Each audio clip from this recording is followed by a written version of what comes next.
오늘은 튀르기의 중보예배 1차입니다.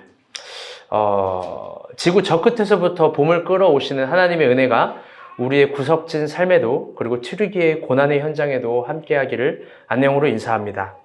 교회력으로 지금은 주현절입니다. 주현절이란 하나님의 현현을 나타내는 거죠. 여러분 목소리 잘 들리세요? 주현절의 그 한복판에서 우리나라 절기로 입춘을 맞이했습니다. 은은한 온도감으로 봄은 자신의 자태를 드러내는 한 주였습니다.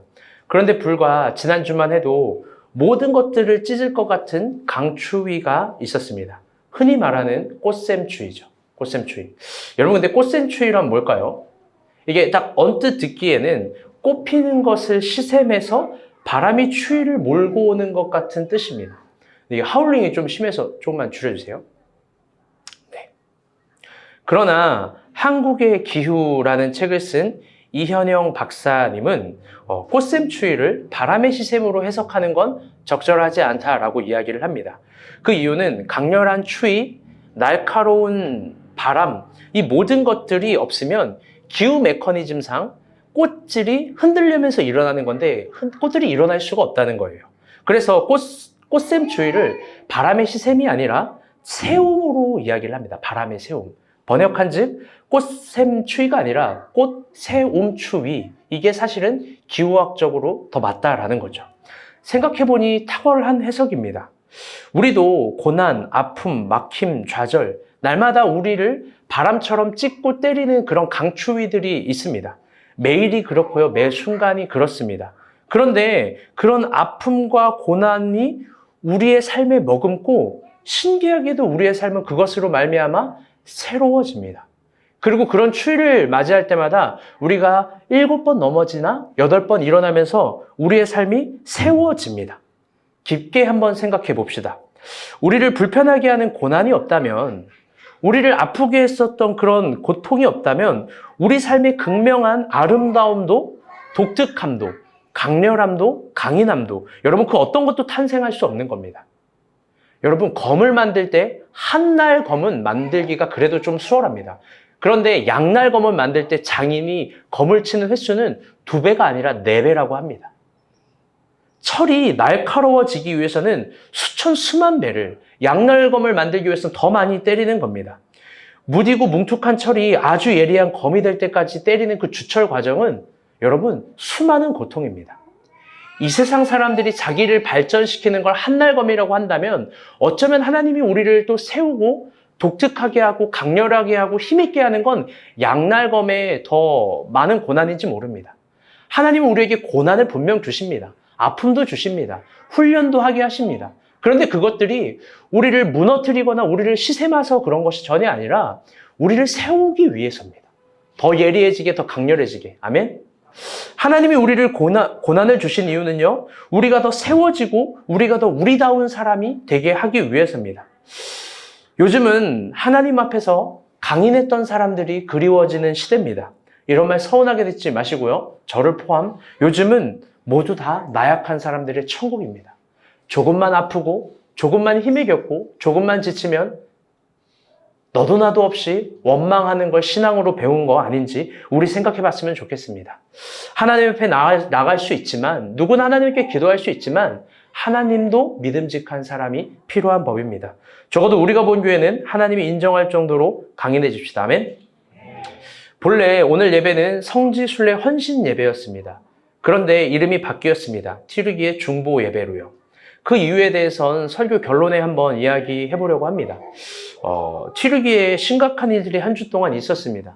제가 굳이 이야기하지 않아도 그 충격과 공포와 아픔을 우리는 한 주 내내 여러 매체를 통해서 봤을 거라고 생각합니다. 진도 7.8의 지진. 사실 이게 쉬운 지진이 아닙니다. 그 여진이 지금도 있습니다. 4.0의 여진은 한 주 동안 60번, 5.0의 여진은 한 주 동안 40번. 그 정도 지진이 얼마나 무서운지를 알고 싶다면 지리학과인 김찬희 형제에게 한번 물어봐 주시면 잘 상세하게 저보다 설명을 해 주시리라 믿습니다. 아멘. 네. PPT로 한번 특강을 하셔도 좋을 것 같고. 그런데 최초의 보도에는요, 그날 보도에는 사망자가 250명이었지만 그 다음날 보도에는 사망자가 2,000명, 5일이 지나고서는 사망자가 2만 명입니다. 골든타임이 지났고 이제 아마 더 많은 사망자가 나올 겁니다. 도무지 믿기지 않지만 USGS, 미국의 지질조사국에 의하면 사망자가 20만 명, 지금보다 10배 늘어날 확률을 39%로 보도하기도 합니다. 인류 역사상 가장 끔찍한 지진으로 기록되었습니다. 이번 주에. 너무나 슬프고 괴롭고 아픕니다. 우리의 기도가 우리에게만 응답된 건지 아니면 우리의 기도가 무응답된 건지는 모르겠습니다. 그런데 우리는 다음 주, 일주 뒤에 성지순례를 준비하고 있었습니다. 저는 이것을 여전히 어떻게 해석해야 될지 모르겠습니다. 마음이 어려웠습니다. 그래서 화요일 저녁 금식을 하고 수요일에는 오전 내내 기도원에 들어가 있었습니다. 온종일 기도하면서 그분의 뜻을 묻는 기도를 했습니다. 여전히 저는 해석할 수 있는 그런 영적인 감각은 없습니다. 그러나 확실한 건 지금은 우리 모두가 튀르기예를 위해서 기도할 때라는 겁니다. 그들의 아픔에 대해서 의식을 가지고 중보해야 합니다. 제가 자주 강조하는 바, 여러분에게 자주 보여주는 바, 아픔에 연대의식이 없는 것, 어쩌면 그것이 가장 악마의 얼굴을 담고 있는지 모릅니다. 내 옆 사람이 아프면 나도 아파야 되고, 누군가가 아프다고 나는 안 아프다고 감사해야 될 제목이 아니라 한켠의 마음을 두는 그 공간을 갖는 것, 여러분 그게 그리스도인들입니다. 조금 날카로운 비판도 한번 해봅니다. 조국 교회가 의식이 있다면 사실 이번 주 정도의 예배는 이런 예배를 선도해서 드려야 됩니다. 세상의 아픔을 더 적극적으로 아파하고 공감하는 예배. 왜냐하면 그들이 우리의 분명한 이웃이니까요. 그러나 여러분 깊게 한번 둘러보세요. 한국교회 대표라고 이야기하는 대형 교회들의 설교 제목을 한번 보시길 바랍니다. 그들의 관심이 무엇인지 이번 주 그 교회는 또 어떤 걸 하나님께 구하고 있는지를요. 여러분 이 시간 잠시 튀르기예를 위해서 중보기도하는 시간 가졌으면 좋겠습니다. 우리 침묵으로 그들의 아픔, 어려움, 고통 그리고 또 구조대원들의 고난과 힘겨움 그리고 또 하나님께서 주실 회복들 우리 그 모든 걸 놓고 우리 잠시 1분만이라도 우리 침묵하며 간절히 중보했으면 좋겠습니다.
이 모든 말씀 우리 주 예수 그리스도의 이름으로 기도합니다. 아멘. 오늘은 마태복음 10장입니다.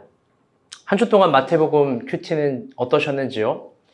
아무래도 마태복음은 다른 성경의 큐티보단 보다 선명하고 시원해서 좋았을 겁니다. 마태복음은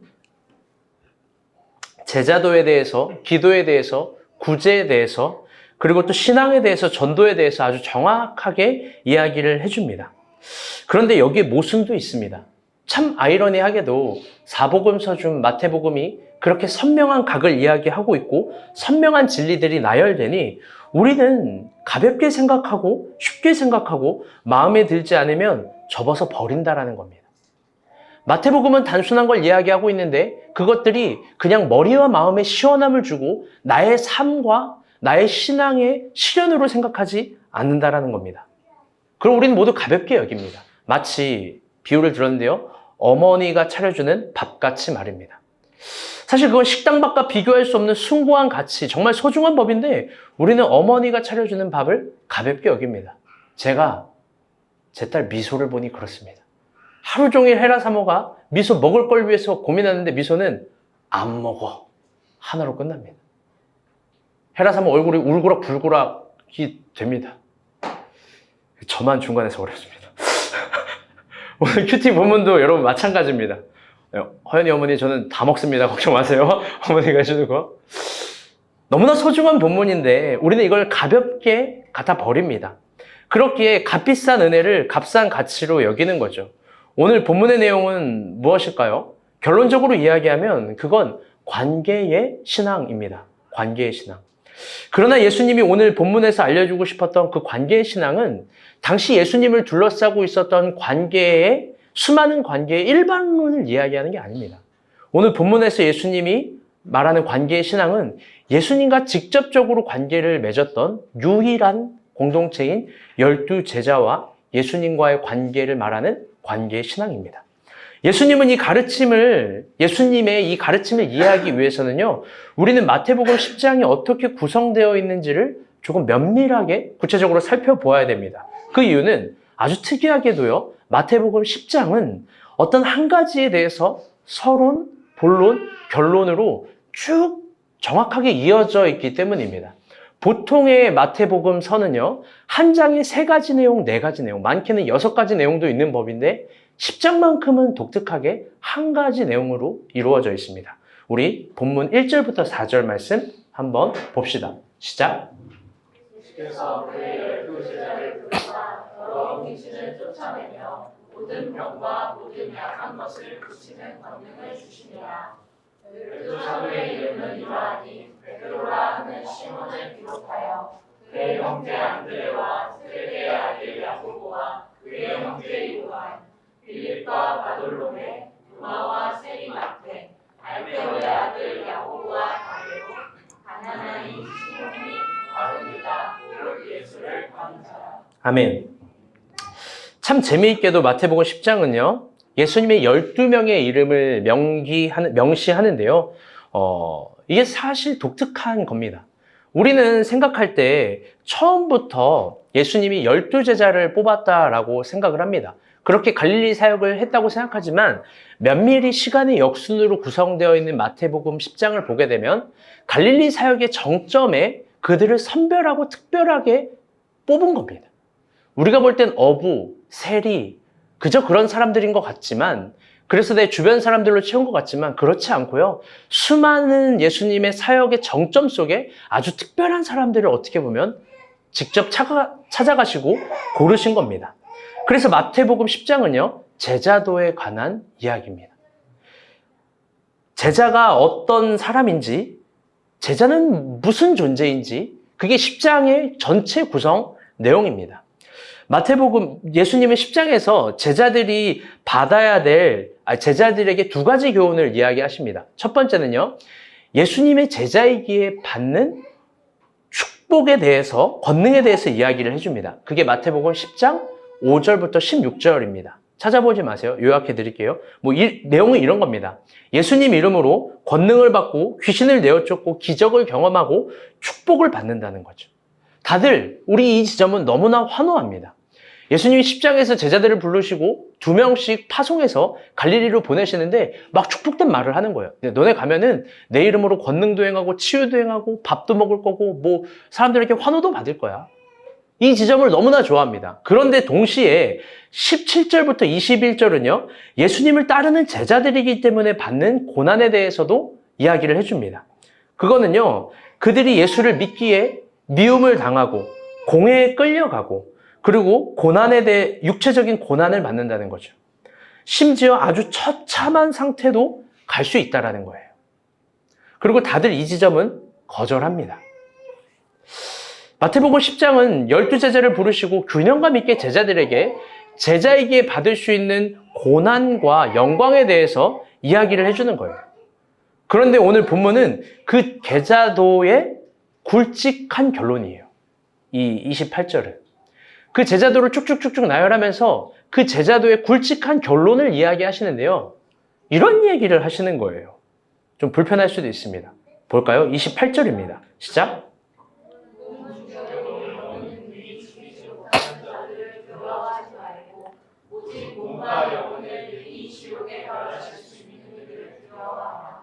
여러분, 이 말이 조금 이상하지 않습니까? 잘 보세요. 이 말을 잘 곱씹어 보세요. 마치 하나님이 몸과 영혼을 다 지옥에 쳐넣는 신으로 이야기를 하는 거예요. 그리고 하나님이 몸과 영혼을 지옥에 넣을 수 있으니까 이러는 거죠. 멸하실 수 있는 이를 두려워하라.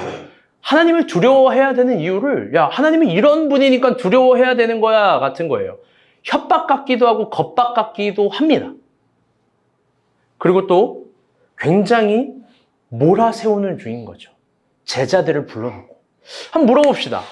여러분, 왜 예수님은 제자들에게 하나님을 이런 방식으로 설명했을까요? 지금의 시대에서 이런 방식으로 무언가를 설명했다간 각종 인권단체에서 아주 난리가 났을 겁니다. 사실 이 말은요, 이 단순한 한 구절을 곱씹을수록 예수를 믿는 우리도 불편해합니다. 조금만 뭐 잘못하면은 야, 하나님이 네 영혼 갖다 쳐 넣을 거야. 어제 성근이 형제가 예배당 세팅하러 도와줬어요. 고맙죠? 근데 너 지난주 일본 갔더라? 네 몸과 영혼 하나님이 다 멸에 쳐 넣을 거야. 얼마나 불편해요. 너 현미? 전도사님 말 안 들어? 교회 처음 왔는데? 지옥에 갖다 쳐 넣을 거야. 아, 미안해요. 이런 말 안 하죠. 모두가 다 불편해하는 말을 예수님은요, 제자를 불러놓고 제자도를 가르친다면서 이야기를 하는 거예요. 사실 우리도 불편한 이 말을요. 사실 우리가 하나님을 생각할 때 모두 좋아하는 말이 있습니다. 이런 거예요. 하나님 우리를 사랑한다. 얼마나 좋아요? 하나님 너희를 축복한다. 얼마나 듣기 좋습니까? 하나님은 우리의 친구다. 하나님은 우리 모두의 기도를 듣고 응답하시는 하나님이다. 틀린 말이 없잖아요. 다 좋아하잖아요. 어린아이부터 어른까지. 저도 좋아하고 여러분도 좋아합니다. 그런데요, 예수님은 이런 모든 방식을 거절하시고 모두가 불편해하는 지옥 이야기를 굳이 하십니다. 그리고 아주 더 정확하게 말하면 영혼과 몸의 소멸도 이야기하죠. 무시무시한 말. 여러분 왜 그럴까요? 왜 그럴까? 어쩌면 지옥이라는 이야기가 육체와 영혼과 소멸이라는 그런 불편한 이야기가 예수님이 생각할 때 당시의 시대의 사람들이 잃어버린 이야기가 아니었을까? 아까 설교 초두에도 이야기했지만 신앙의 사조에는 너무나 당연하고 그래서 동의하지만 모순적이게도 부담을 가지지 않는 요소들이 우리 가운데 참 많이 있습니다. 어쩌면 그것이 심판에 관한 이야기가 아닌지도 모릅니다. 여러분, 죽어서 그래요. 맞아요. 죽어서 천국을 갈 거예요. 그런데요, 그 중간에 심판이라는 건 분명히 있습니다. 다시 한번 강조하지만 집중해 보세요. 마태복음 10장은 제자도에 관한 이야기입니다. 그렇다면은 예수님은 제자라면은 제자이기 때문에 갖는 수많은 판단과 선택과 고민과 집중과 그 어떤 한켠에 제자이기 때문에 늘 가지고 있어야 될 부담감을 세워주고 심어주는 거예요. 그게 뭐냐? 지옥과 심판에 관한 무게감이에요. 그런데 잘 생각해 보세요. 이게 중요한 포인트예요, 정말. 예수님이요, 그 부담감을 덜어주지 않는다는 거예요. 그 무게감을 가볍게 해주지 않는다는 거예요. 오히려 견고하게 제자들의 마음 가운데 그 두려움의 무게감을 세워주고 있고 심어주고 있는 거예요. 그럼 왜 그럴까? 그 이유는 너무나 단순하고 극명한데요. 거기에서부터 구약에 있는 모든 선지자들이 갖고 있었던 경외함이라는 신앙이 생겨나기 때문이에요. 여러분 잊지 마세요. 인간이 교만할 때 그 정점에 있는 특징은 언제나 하나님을 두려워하지 않는 거예요. 축복을 받으면 뭐예요? 건강이 회복되면 뭐예요? 내가 조금 잘 나가면 뭐예요? 하나님을 안 두려워하는데. 여러분 잊지 마세요. 인간이 하나님이 좋아하는 겸손함을 소유할 때 그 정점에 있는 특징은 하나님만 두려워하는 거예요. 못 나가면 어때요? 안 되면 어때요? 야훼만 두려워하는데. 정확하게 해봅시다. 거룩하신, 너무나 거룩하시고 영광스러운 하나님을 두려워하지 않는 신앙은 그게 광신이에요. 번역한즉 반쯤 미쳐있는 신앙이죠.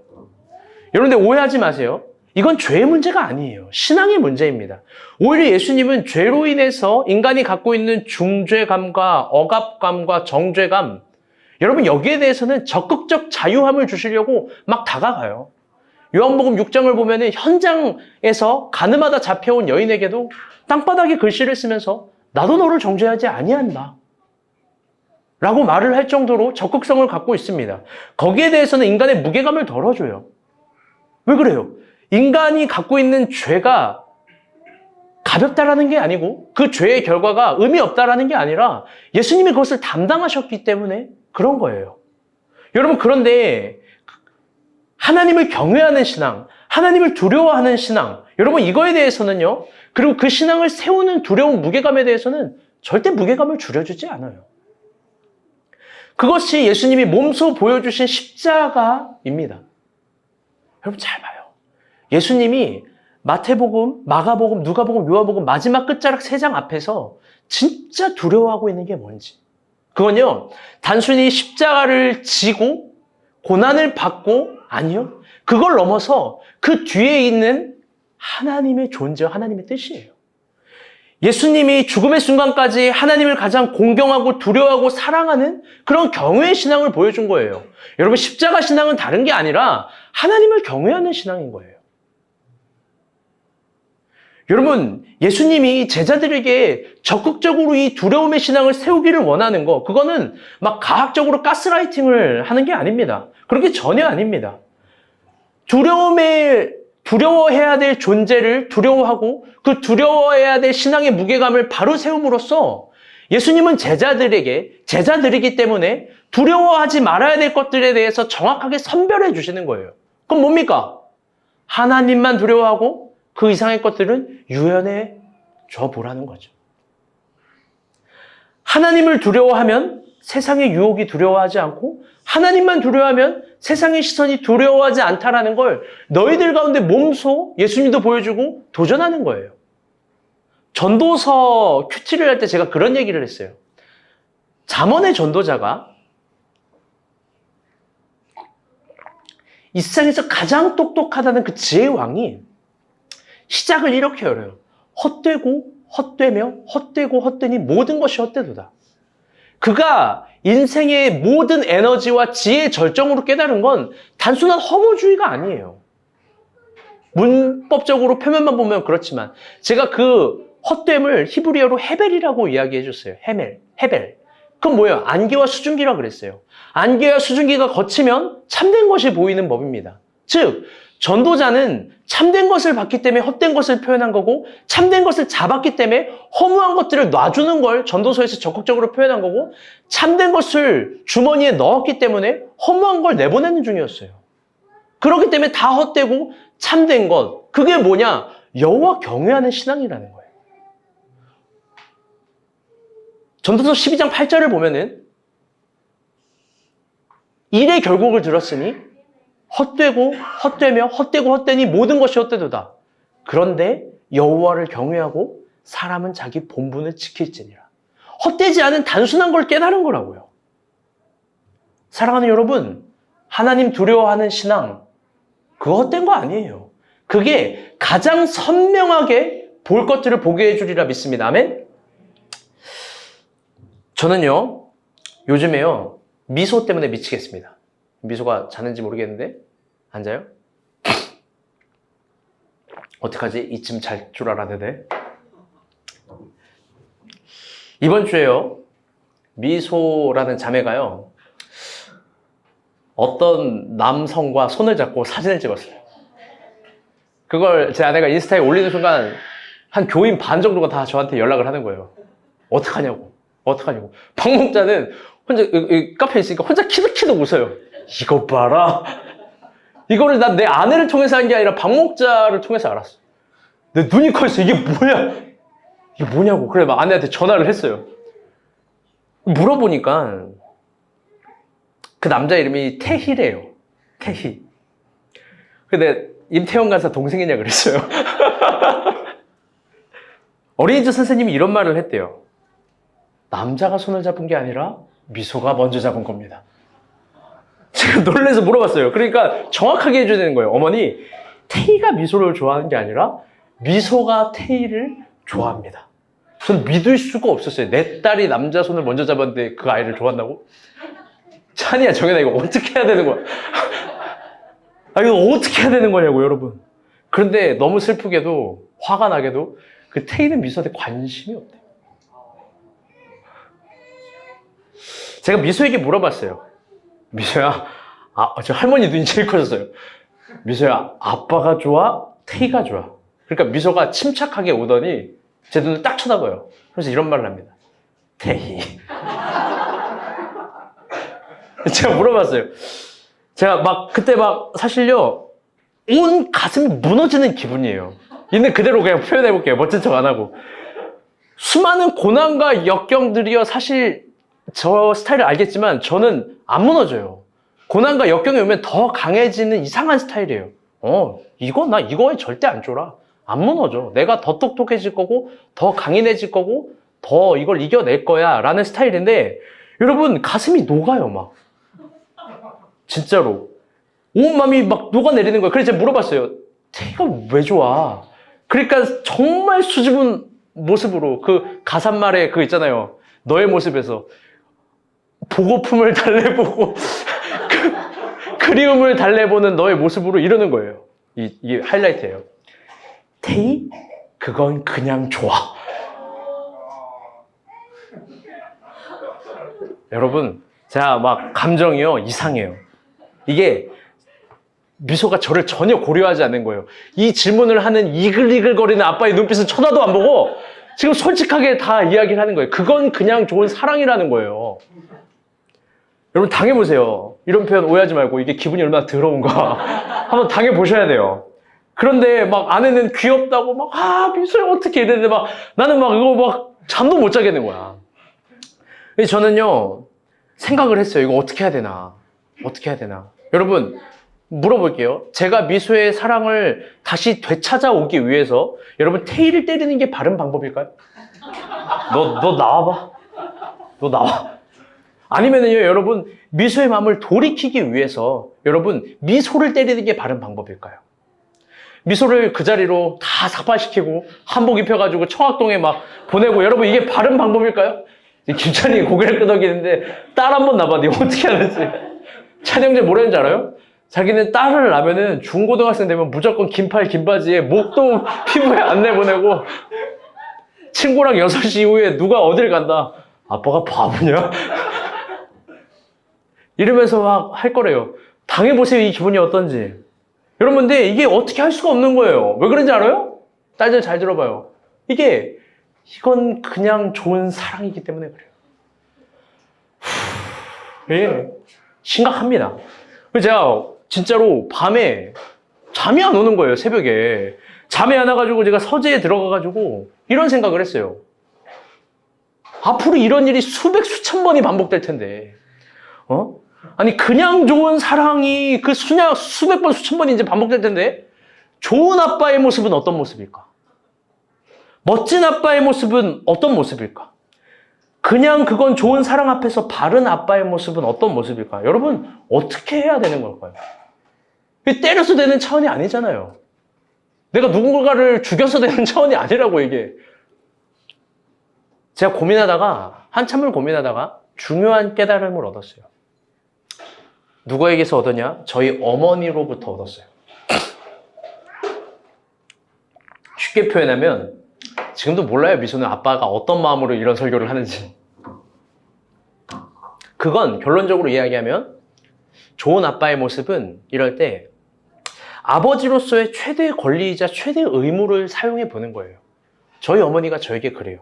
그게 뭐냐? 아빠라는 존재가, 제가 이거를 잘 표현해 보려고 100번, 1000번 문장을 고쳤었는데 이렇게밖에 표현이 안 돼요. 잘 들어봐요. 아빠라는 존재가 감히 남자친구라는 존재와는 비교도 되지 않을 만큼 좋은 존재, 지혜로운 존재, 넓은 존재, 깊은 존재라는 걸 알려주는 거예요. 그냥 좋은 그 사랑보다 이 아빠가 더 사랑하고 너를 더 깊고 더 많이 배려하고 더 따뜻하고 강한 힘이 있고 품위가 있고 품격이 있는 존재라는 것을 보여주는 거예요. 감히 고만한 남자에는 도달할 수 없을 정도의 품격. 이거밖에 답이 없어요. 내가 굳이 비유했어요. 내가 제네시스가 되는 수밖에 없어요. 저기 소나차 같이 매번 신상이 나오는 애들 앞에 내가 품격 있는 고급차가 되는 수밖에 없는 거예요. 내가 좋은 아빠가 되는 수밖에 없는 거예요. 그런 선한 아빠의 모습. 완전 브라보 아빠의 청춘인 거예요. 저 이제 큰일 났어요. 왜? 여러분, 왜 그러냐면 이 좋은 아빠, 품위 있는 아빠, 선한 아빠, 지혜로운 아빠가 되기 위해서 저는 선을 지켜야 돼요. 그럼 그 선을 지키려면 뭐 해야 되냐? 답이 뻔해요. 다 참아야 돼요. 왜 주영이 고개를 끄덕거리지? 참는 것밖에 사랑을 보여줄 수가 없는 거예요. 사랑을 표현하고 나만의 사랑의 방식을 말하는 순간 나는 꼰대가 돼요. 미소를 이해하지 못하는. 다른 도리가 없어요. 제가 그래서 이 고민을 어제도 안고 박 목자한테 저녁에 치킨 먹으면서 물어봤어요. 당신이라면 어떻게 하겠냐? 그러니까 웃으면서 이런 얘기하는 거예요. 난 링으로 데리고 갈 거야. 이러는 거예요. 체육관 링으로 데리고 가서 그리고 걔를 엄청 두드러 패고 하면을 건들면 넌 이렇게 되는 거야를 보여주겠대요. 서로의 방식이 달라요. 분노의 하나님, 질투의 하나님. 그러니까 막 저 죽이는 거죠. 막 아직 멀었어요. 아직. 농담이에요. 여러분, 그런데 예수님도 마찬가지 아닐까요? 예수님이 제자들에게 바른 신앙을 세워주기 위해서요. 잘 들어봐요. 제자들이 사랑하는 모든 걸 수탈해 가지 않았어요. 더 나아가서 사랑하는 제자들을 때리면서 하나님을 알려준 것도 아니에요. 하나님이 그런 하나님도 아니고요. 하나님이 우리에게도 마찬가지입니다. 너네 유튜브를 나보다 더 사랑하는구나. 이러면서 핸드폰을 다 박살내시는 분이 아니에요. 주희 너 나보다 정연이를 더 사랑하는구나. 그러면서 정연이를 박살내는 하나님이 아니라고요. 너네 나보다 애인을 더 사랑하는구나. 그러면서 애인을 막 때리고 혼내고 저기 막 절벽에 막 뛰어버리게 하시는 그런 하나님이 아닌 거예요. 하나님은요, 우리의 그냥 좋은 사랑, 그 사랑 앞에서 하나님의 최대 권리이자 최대 의무를 다하시는 거예요. 그게 뭐예요? 하나님이 더 선한 존재임을 알려주고 싶고, 하나님이 더 사랑이 충만한 아버지라는 걸 알려주고 싶고, 하나님이 더 따뜻하고 더 깊은 분이라는 걸 알려주고 싶은 거예요. 우리가 사랑하는 것들에 대해서. 마치 태양 앞에 있는 촛불처럼, 용광로 앞에 있는 가스레인지처럼 비교할 수 있겠지만 비교가 되지 않는 존재성을 보여주는 거죠. 그게 하나님의 최대 권리이자 최대 의무인 거예요. 아마 하나님도 그 선을 지키기 위해서 무수하게 참았을 거예요. 하나님이 여러분을 다 참았을 거예요. 그렇게 우리를 참아주셨을 거예요. 하나님은 참아주심으로 사랑을 표현하는 분이에요. 좋으신 하나님. 여러분, 우리가 신앙생활을 한다면, 우리가 예수님과 제자들과의 관계처럼 깊은 관계가 있다면, 여러분 이 자체를 충분히 이해해야 돼요. 잘 봐요. 내가 이렇게 할 수 있거든요. 미소를 사랑한다고 테이보다 말도 안 되는 가격으로 밥을 사줄 수 있고, 장난감을 사줄 수 있고, 놀이공원도 데리고 갈 수 있고, 비교 안 되게 이 세상에 있는 어떤 남자보다 내가 더 좋은 아빠라는 걸 보여줄 수 있어요. 근데 그거 말고 하나님도 그럴 수 있어요. 그런데 그런 방식 말고, 사주고 더해주는 거 말고 하나님이 참으면서 보여주는 사랑. 여러분, 이게 더 위대한 사랑이에요. 이게 엄청나게 숭고한 사랑이라고. 그리고 이 사랑은요, 다 같이 따라해볼게요. 두려워해야 한다. 그럼요. 이거 당연한 게 아니에요. 예수님은 제자들의 마음속에 그 두려움의 신앙을 세워주고 싶은 거예요. 그런데 그 두려움의 신앙은요, 어떤 억압과 강력과 폭력과 공포, 그게 아니에요. 놀라운 말씀 볼 건데요. 29절, 30절, 31절 봅시다. 이거 애기들 소리, 이거 유혹되지 마세요. 너무나 좋은 거예요. 다 같이 읽어보세요. 시작. 성령의 두 마리가 하나 사이용에 팔리지 않느냐. 그러나 너희 아버지께서 허락하지 아니하시며 그 하나도 땅에 떨어지지 아니하리라. 너희에게는 머리털까지 다 세신 바 되었나니 두려워하시니라. 너희는 아멘. 여러분, 하나님을 두려워하는 데는 이유를 예수님이 이렇게 얘기하는 게 아니에요. 공포, 강제, 폭력, 억압. 그게 아니에요. 지옥을 이야기하는 건 그거보다 더 큰 존재가 하나님임을 말하는 것 뿐이었어요. 하나님이 두려움의 신앙을 얘기해 주는 건 그분의 아주 놀라운 사랑, 말도 안 되는 사랑, 그 사랑의 방식 때문에 그러는 거예요.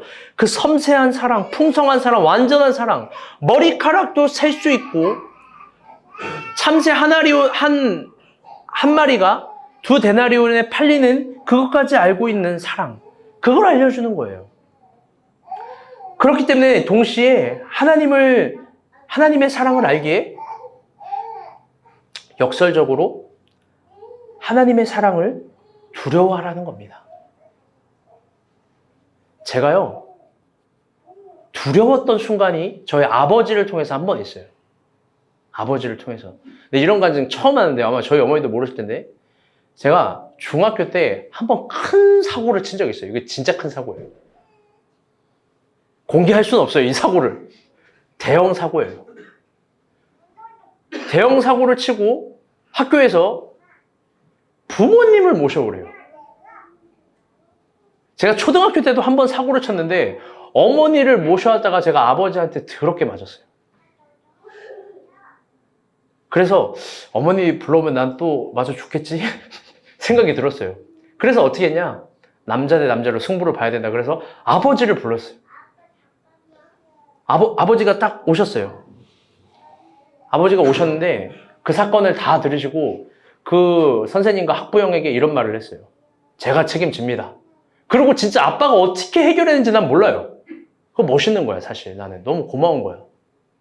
그리고 아버지가 여의도 중학교였는데 어떤 국밥집을 갖고 가더니 나 이제 죽었구나 생각했는데 순댓국 하나 시켜주시는 분이 순댓국 정식을 시켜주더니 너 고생 많았겠다 그러면서 먹으라는 거예요. 많이 울었어요. 여러분, 하나님은요, 육신의 부모도 그러할진데 하나님은요, 우리의 잘못 앞에 성찬을 차려주시는 분이에요. 만찬을 차려주시는 분이라고. 탕자 같은 아이들에게 송아지를 잡아서 잔치를 해주고 싶은 분이 아버지예요. 여러분, 그 하나님의 사랑은 당연한 권리가 아니에요. 하나님 무슨 종업원입니까? 식당 요리사입니까? 우리가 두려워해야 되는 사랑은 그 하나님의 사랑이에요. 제가요, 설교를 준비하는데 참 이상해요. 준비하는 설교 내내 어색해요. 왜 그러냐? 저는 설교에 있어서 사실 사랑과 위로를 전하는 법이 거의 없어요. 제가 사랑과 위로도 할 줄 모르는 못난 인격을 가진 사람이 아니에요. 저를 만나보는 사람은 알 거예요. 전도사님의 깊고 따뜻하고 선한 품을. 미안합니다. 그런데요, 이상하게요. 아니요, 저는 대부분 설교를 할 때 언제나 날카로운 메시지들과 책망들이 자주 있어요. 지금 이 교회에 없지만 저기 스페인에 가 있지만 우리 정형주 형제라고 다들 좀 암 경험하신 분들은 경험해 보셔야 되는데, 형주가 늘 이런 얘기를 해요. 전생 요즘 교회에 우리가 본 게 이렇게 남아있는 사람이 신기한 법입니다. 자기는 살면서 그렇게 자주 혼난 적, 자기한테 뭐라 그런 적이 전도사님 말고 많이 없대요. 그러면서 늘 새로운 사람이 오면 늘 그런 말을 했어요. 도망가세요. 전도사님 이 교회 오면 망합니다. 전도사한테 맨날 혼만 납니다. 도망가세요. 맨날 이런 얘기를 했다고요. 새신자들 도망가면 안 돼요. 이상하게 설교만큼은 그 본문을 따라가다 보면 하나님의 마음을 만나면 책망과 날카로움들이 늘 있었는데, 지난주도 그렇고 이번 주도 그렇고 본문을 묵상하면 묵상할수록 하나님이 여러분을 위로하래요. 하나님이 여러분을 얼마나 사랑하는지 전해주래요. 어쩌면 이 메시지가 이번 주를 살아가는 우리들에게 필요하고 다음 주를 살아가는 우리들에게도 필요한 예언자적인 메시지인지 모르겠어요. 왜? 우리는 진실로 많이 지쳐 있으니까요. 또 두려워하고 있으니까요. 표현하지 못하지만 좌절하고 있으니까요. 우리의 방학기간 쉬라고 줬는데 그 방학기간 동안 저에게 많은 연락들이 오는 연락은 좋은 소식보단 더 어렵고 지치고 힘든 사건들이 많이 이루어진 소식들이에요. 세금, 취업, 직장, 결혼, 출산, 어느 것도 만만한 게 없어요. 그래서 하나님이 우리를 위로하고 싶은 거 아닌가 생각이 들었어요. 이내야, 너 진짜 힘들구나. 취업이 됐지만 아직도 회사를 못 들어간 이상한 사연. 너 힘들지? 넌 공무원인데 왜 텔레마케팅을 하고 있니? 농담이에요. 현미야, 너 지쳤구나. 저기 멀리 강진에서 오고, 강진이 아니지. 어디지? 가평에서 오고. 주영아, 너 지쳤구나. 너 직장 저 멀리 어디였지? 의정부에서, 이름도 다 까먹었어. 미안해. 하나님이 여러분을 위로하고 싶은지 몰라요. 그런데 얘들아, 내 사랑이 더 크단다. 내 사랑이 정말 크단다. 너네가 갖는 고난보다, 어려움보다, 스트레스보다 내 사랑이 훨씬 더 귀하고 훨씬 더 크단다. 너희들은 전 세계에 있는 참새보다 귀하고 나는 너희들의 머리카락 털까지 정말로 셀 수 있는 하나님, 나는 그 사랑이 너희에게 있는 하나님이란다. 여러분, 하나님이 여러분을 사랑하세요. 아멘? 여러분, 하나님이 진실로 여러분을 사랑하세요. 아멘? 여러분, 하나님이요, 진짜로 여러분을 너무너무 사랑하세요. 이게 아무리 목소리를 크게 해도 사실 저는 표현할 수 있는 방법이 없어요. 아무리 진심으로 이야기를 해도 하나님이 여러분을 얼마나 사랑하는지 그 온도를 저는 표현해낼 재주가 없어요. 그런데요, 하나님은 진짜로 정말로 여러분을 온 존재를 다해서 사랑하시는 거예요. 어쩌면 미소처럼 하나님도 우리를 사랑하는 이유가 그건 그냥 사랑인 거예요. 미운 오리 새끼 같은 우리를 백조처럼 여깁니다. 거지 같고 걸레 같은 우리를 왕같이 존귀한 제사장이라고 여깁니다. 너는 존귀하다고, 너는 소중하다고, 너는 독특하고 특별하다고, 너는 더 강해질 수 있다고 하나님은 위로하십니다. 넘어져, 괜찮아, 내가 일으켜줄 거야. 그분이 이야기하십니다. 다 부셔졌구나, 괜찮아, 내가 또 세워줄 거야. 하나님 그렇게 이야기를 하세요. 너의 뼈와 심장과 혈관과 피부와 지문과 이름까지 내가 다 만들었어. 하나님이 너는 내 것이라고 이야기하세요. 그런데 여러분, 이 사랑을 당연하게 여기면 안 돼요. 이 사랑을 당연히 여기는 건 오만한 거예요. 제자라면 더 두려워해야 되고 더 이 사람과 이 사랑에 대해서 상관 있게 긴장해야 되는 거예요. 왜? 적어도, 잘 들으세요? 적어도 하나님이 이 사랑에 목숨을 걸었으니까. 하나님이 이 사랑에 진심이니까. 여러분은 많은 참새보다 귀하고 꽃들보다 귀합니다. 하나님은 그 여러분이 귀중하고 소중하다는 거 알려주기 위해서 자녀도 아낌없이 주셨어요. 하나님 여기 진심이에요. 장난이 없어요. 여러분, 그러니까 우리가 그분을 따르는 제자라면 이 사람을 가장 소중하게 여깁시다. 아멘? 어쩌면 이 메시지가 오늘을 살아가는 우리에게도 필요하지만 또 동일한 이번 주를 살아갔던 튀르기에 더 필요한지 몰라요. 그들의 고난과 아픔을 해석할 수 없어요. 만약 그걸 신의 이름으로 해석하려 한다면 여러분, 그게 오만하고 방자한 일이에요. 우리가 할 수 있는 일은 오직 그들과 함께 울고 공감하며 아파하는 거예요. 그리고 우리가 또 확실하게 알 수 있는 건 뭐냐면 하나님이 그들을 버린 게 아니라 그들을 사랑한다라는 거예요. 왜 그런 현상이 이루어졌냐? 그건 욥의 이야기처럼 야훼가 갖고 있는 질문이자 대답이에요. 하나님이 오히려 더 괴로워하고 아파하고 슬퍼하고 힘겨워하는지 몰라요. 머리털까지 세심받은 그분의 사랑은 더 많은 고난으로 괴로워하실 거예요. 여러분, 그러니 우리가 그들을 위해서 기도하는 게 당연한 거예요. 그래서 우리가 본 교회에서 아주 중요한 결정을 내렸습니다. 다음 주에 있는 성지순례를 가지 않는 거예요. 안전에 대한 문제도 있어서지만 좀 깊게 연구하니 성지순례 코스를 최소한으로 잡고 안전지대로 잡으면 분명 피해갈 수도 있습니다. 어제 연미 어머니가 그런 말을 하대요. 그런 말씀을 하시더라고요. 미용실에 갔는데 이럴 때에 터키 관광을 더 가야 된다. 싸니까. 안전한 지역이 있다. 그걸 여행사 직원이 얘기했대요. 여행이라는 목적으로 그럴 수 있겠지만 성지순례는 그렇지 않아요. 여러분, 분명히 안전한 지점도 있어요. 그런데 우리 안 가요. 그 이유는 그들이 아픔 가운데 있으니까. 만약 우리가 가면 어떤 모양이 돼도 관광이 될 텐데, 사진을 찍고 맛있는 걸 먹고 행복할 텐데, 여러분, 그건 그들에게 할 수 없는 일인 거예요. 그들의 아픔을 최소한으로 참여하는 것이 우리가 최대한으로 준비한 것들을 내려놓는 거예요. 작년 가을부터 준비한 성지순례예요. 낭만적으로 준비했지만 어떤 의미에서 절망적으로 내려놓는 중이에요. 왜? 항공권이 전액 환불이 안 된대요. 이런 여정에서도. 금액을 계산해 봤어요. 405만 원이에요. 누구에게나 큰 돈이에요. 여러분, 정말 마음이 제가 어려워요. 심지어 꿈에 가득한 지난 옥토교회 식구들, 목사님, 그 목사님 자녀인 준영이에게 미안해요. 마지막 통화를 했는데 캐리어까지 샀대요. 그게 막 너무 미안해서 마음이 어려운 거야. 마음이 무겁습니다. 그런데도 가면 안 돼요. 그들이 아프니까.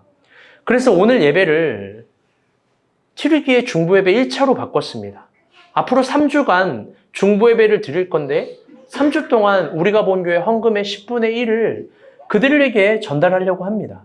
그리고 매주 금요일 정도는 알림이 울릴 텐데 아침 식사 정도는 자율적으로 금식하기를 권면합니다. 어떤 성도들은 이 지점에서 그런 생각을 할 수도 있을 것 같아요. 우리의 작은 헌금이 무슨 그렇게 큰 도움이 되겠냐고. 모든 나라와 세계의 기구와 전적으로 돕고 있는데. 여러분, 얼마나 맞는 말이에요. 얼마나 상식적인 말이에요. 우리의 헌금이 그 뭐가 도움이 되겠어요? 틀린 말이 어디 있어요? 여러분, 그런데요. 하나님이 보세요. 콩 한 쪽 나누는 사람 보세요. 떡 하나 나누는 사람 보세요. 비상식적이고 바보 같은 사람 보세요. 우리가 보기에 의미 없지만 하나님이 제 마음 가운데 교회를 향한 기도를 할 때마다 그걸 두드리세요. 교회가 못 나누면 누가 나누는 거예요, 도대체? 우리가 나누는 게 그들의 생수 한 병 정도밖에 전달이 안 된다 할지라도, 식사 한 끼밖에 전달이 안 된다 할지라도, 휴지 몇 롤밖에 준비가 안 된다 할지라도 여러분 할 거예요. 지금 못하면 앞으로도 못하니까. 지금까지 우리는 그렇게 해왔으니까. 그리고 그런 사랑들이 조금이라도 전달된다면 여러분 그게 하나님 마음에 동참한 거 아니겠습니까? 튀르기에도 하나님이 사랑하세요. 많은 참새보다, 많은 꽃들보다. 하나님이 그들의 머리털까지 세신 분입니다. 어쩌면 우리를 통해서 그들에게 이 말을 하고 싶은지 모르겠어요. 두려워하지 말라. 나는 너희를 사랑하는 하나님이다. 말씀의 결론을 맺겠습니다. 오늘 설교 제목은 관계입니다. 제 책을 홍보하는 건 전혀 아니에요. 마태복음 10장의 제자의 결론이 이 결론인데요. 10장 전체 그 제자도의 결론을 아주 오묘하고 미묘하게 이런 말씀을 하세요. 10장 40절 끝절입니다. 우리 한번 보도록 하겠습니다. 넘겨주세요. 다 같이 읽어주세요. 시작. 너희를 영접하는 자는 나를 영접하는 것이요 나를 영접하는 자는 나 보내시기를 영접하는 것이니라. 아멘. 질문해 봅니다. 대답해 보세요. 하나님이 튀르기에 아픔 있는 사람을 영접 안 하실까요? 아니죠. 당연히 아니죠. 영접을 넘어서 그들에게 성찬을 차려주고 싶은 마음이실 거예요. 그렇다면 우리에게도 그런 마음이 있어야 돼요. 왜? 우리도 하나님을 믿으니까. 우리는 하나님의 사랑을 받았으니까, 동일하게 하나님이 그들을 사랑하니까. 그러니까 그들의 아픔에 참여하고 공감하고 영접하는 게 하나님을 영접하는 거예요. 우리는 그들과 관계가 있습니다. 우리가 하나님과 관계가 있듯이.